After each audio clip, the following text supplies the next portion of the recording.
pipeline was a pretty wild and woolly town, you know. Very wild, very good place to get in trouble. Good place to get killed, really.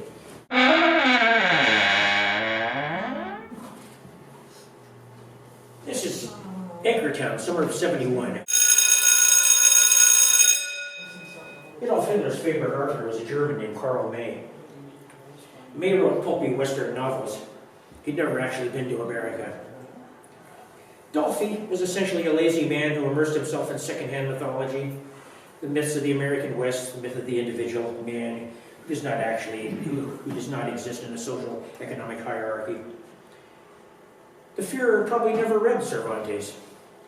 If you visit Death Valley or the Grand Canyon today, one cannot swing a dead cat around one's head without hitting an exotic tourist. The idea that we are individuals is powerful. The draw of the open horizon is seductive. The truth is easy to ignore. I grew up on TV westerns.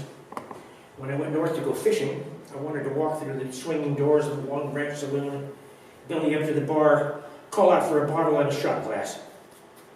I wanted to shoot those little amber drinks down until the mystical powers of the individual were released. I wanted to dally with the beautiful bar girls in their fancy dresses and play a game of poker. I would be cool if I lost. I would exhibit personal honor and courage, which I would allow no man to assault. When I first saw downtown Anchorage in 1971, I heard somebody call it Anchortown. I thought, here is a stage set to play out such fantasies. The town was the meeting place for fishermen, oil rig, roustabouts, trappers, characters from the bush, a citadel of high and low life, a playground of damaged humanity. Downtown Fifth Street and the area around it was a red light combat zone. There were gamblers, prostitutes, exotic dancers, disreputable looking fancy men dressed like mafiosi in weirdly styled dark suits. The bouncers at the strip clubs were motorcycle gangsters. There were numerous dive bars where the casually slept in their vomit out in the alley and back.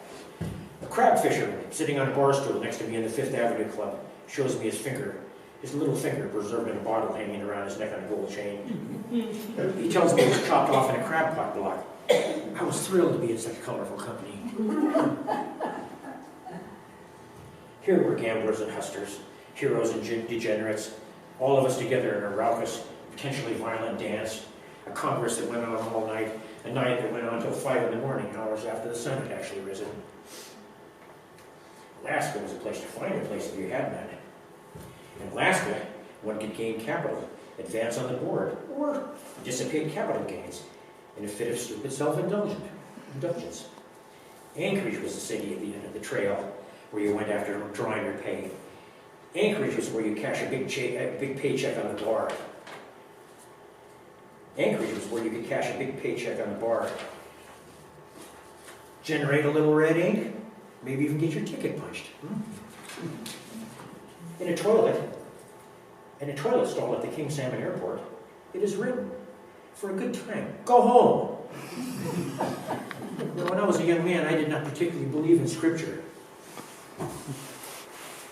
My mates and I struck the neon streets of Anchortown. Here comes a cliche, just as happy as we had good sense.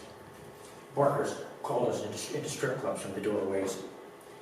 The Cherry Pit had seen better days as a retail front of some kind.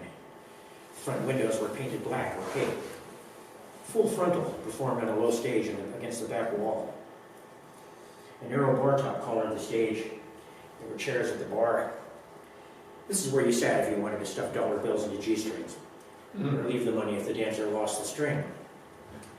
Performers in lingerie circulated among the patrons, soliciting expensive cheap champagne and lap dances.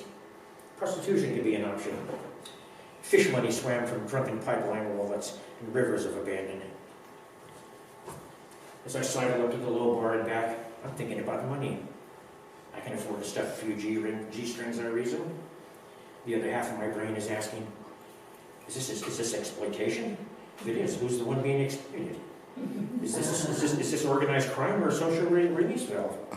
Where is this money going? Are these performers placing themselves in harm's way for a thin slice of lucre, while their clients are lost in base impulse?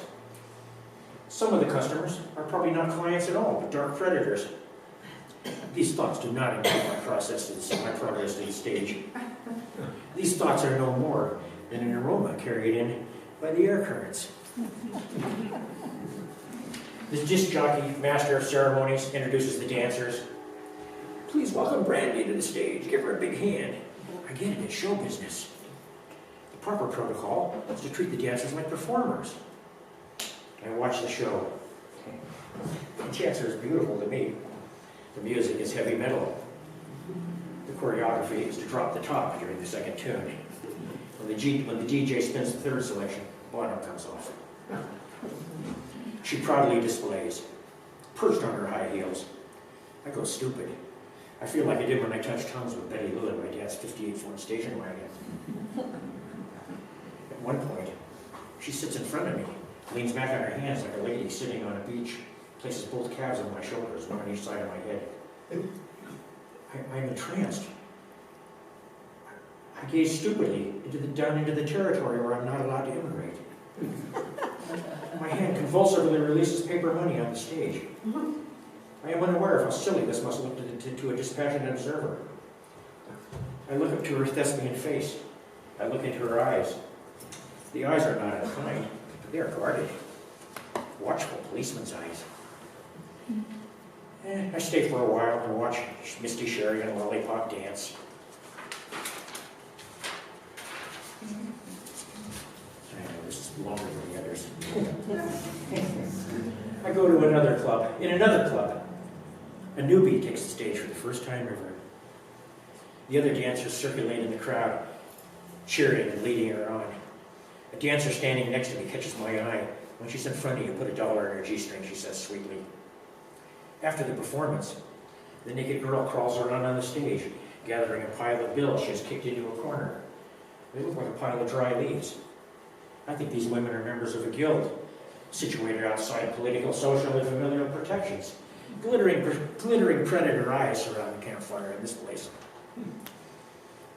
So, instead of being tossed into the calaboose later on for just charging our 6-shooters on the street, because we don't actually have any 6-shooters, we leave the Paris, the Pit, the In-N-Out Club.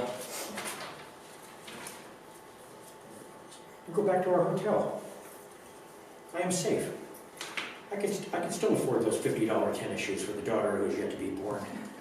I'm becoming inured to the hypocrisy I will practice when I raise my children. All of you who've raised children know about this. Yeah. Strip clubs in Anchortown were ritual spaces for young roustabouts when they returned from the field. The trail, the fishing grounds. Within, the goddess prophecies. The Vestal virgins dance, the temple prostitutes present themselves, and the old priest gets fat. With the passing of my next fishing season, I pay another visit to the temple. The puerile youth in me thinks that he's going to have a religious experience. I go for a private lap dance. A beautiful young woman leads me to a curtained space. The light is dim, there's a couch. When the music starts, off comes the cover. She's very close to me. She can touch me, I'm not allowed to touch her. She works hard. I can smell her perfume and her sweat. She performs a very pretty travesty of sexual behavior. When the music ends, we sit together on the couch and talk for a few minutes. She wants to know if she will see me later. It is relaxed, actually, more intimate than the transaction we've just had. It's as if I was sitting with my girlfriend late at night on the edge of the bed, making small talk. It feels a little bit like love. It feels like intimacy. I placed a 20 on the cushion. She picks it up and leaves a 5. I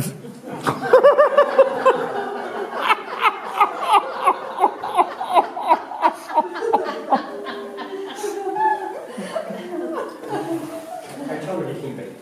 I wonder if she likes me a little bit, or if she's just inexperienced in this game. I, so lost in self-delusion, would not know the truth. Today, Anchorage is a tourist town. People in the rural areas refer to the city as Los Anchorage. Camera-toting family people, retired couples dressed alike in the same cargo pants and Hawaiian shirts, an REI windbreaker, an Indiana Jones hat, stroll the old combat zone. Me and my wife do that shit, just in case you're wondering, we do the same thing.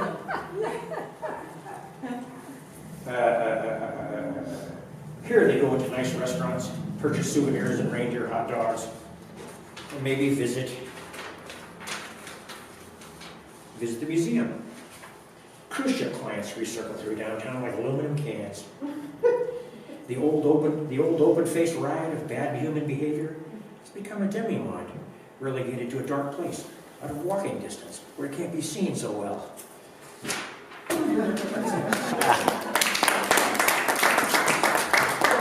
That's frankly counted before the pipeline. Harlan, you're brilliant. Yeah, I know. That stripper thought I was too. She took all my money. She kept telling me I was brilliant. A little bit like love. It's a little bit like love, yes. That's the thing, you see. Being existing in a state of self-delusion, I would convince myself that it was, you know. I'm going to keep reading here for about another 20 minutes. Anybody's got to go, just go. I don't know what I'm going to read here. I'm really going off the path of what I was going to do when I came here today, but you guys just really inspired me to read the crappy stuff. The good stuff. That wasn't crappy. More fish. Want to hear about fish? Yeah.